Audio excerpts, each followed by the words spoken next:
Hello दोस्तों, नमस्कार। मैं अपने यूट्यूब चैनल में आप सभी का स्वागत करती हूँ। कृष्ण सोहर गीत अच्छा लगेगा तो लाइक कीजिएगा, नए हैं मेरे चैनल पर तो सब्सक्राइब कीजिएगा और कमेंट में बताइएगा कैसा लगा मेरा गीत। प्लीज़ आप लोग सपोर्ट ज़रूर कीजिएगा मुझे।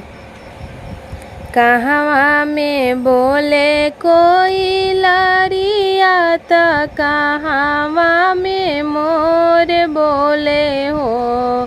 कहवा में बोले कोई लरिया त कहवा में मोर बोले हो। ए ललना कहवा में बोले सहारा सवा त बोलिया सोहावन लागे हो। ए ललना कहवा में बोले सहारा सवा त बोलिया सोहावन लागे हो। वृंदावन में बोले कोई लरिया त अयोध्या बने मोर बोले हो। वृंदावन बोले कोई लरिया त अयोध्या में बने मोर बोले हो। ये ललना पर्वत पर बोले सहारा सवा त बोलिया सोहावन लागे हो। ए ललना पर्वत पर बोले सहारा सवा त बोलिया सोहावन लागे हो। कहवा में जन्मे श्री रामचंद्र कहवा में कन्हैयानु हो।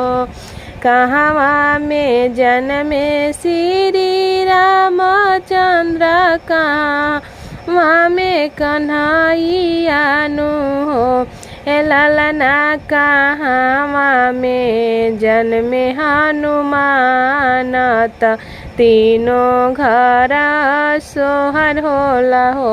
ये ललना कहवा में जन्मे हनुमान त तीनों घरवा सोहर होला हो।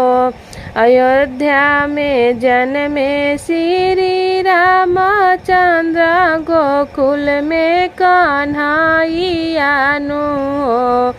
अयोध्या में जन्मे श्री रामचंद्र गोकुल में कन्हैयानु हो। ए ललना के करा घरे जन्मे हनुमान त तीनों घरवा सोहर होला हो। ये ललना के करा घरे जन्मे हनुमान त तीनों घरवा सोहर होला हो।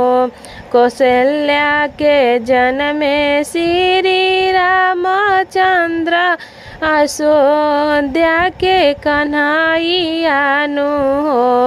कौशल्या के जन्मे श्री रामचंद्र यशोदा के कन्हैयानु हो।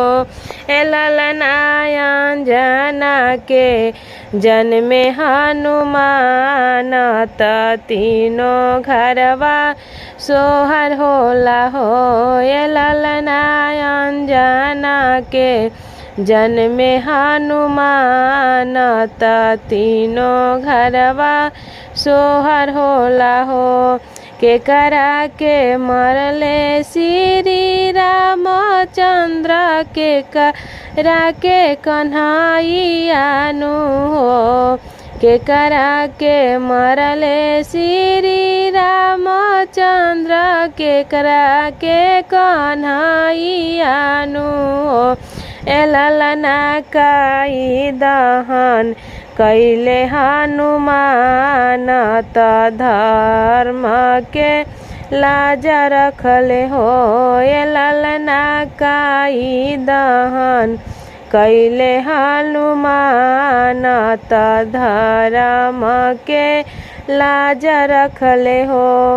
रावण के मरले श्री रामचंद्र कंस के कन्हैयानु हो।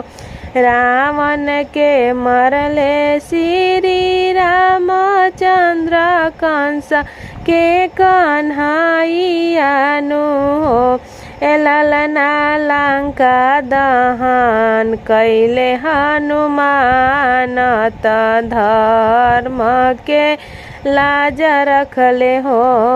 ललना लंका दहन कैले हनुमान त धर्म के लाज रखले हो।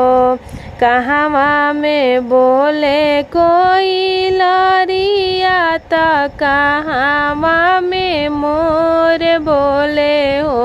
ललना कहवा में बोले सहारा सवा त तीनों घरवा सोहर होला हो।